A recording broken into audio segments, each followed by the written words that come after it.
مصیبت کے وقت کی دعا۔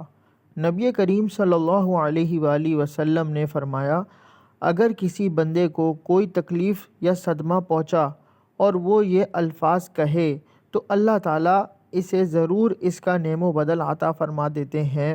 وہ الفاظ یہ ہیں: اِنَّا لِلَّهِ وَإِنَّا إِلَيْهِ رَاجِعُونَ اللہم اجرنی فی مصیبتی واخلف لی خیرا منہا۔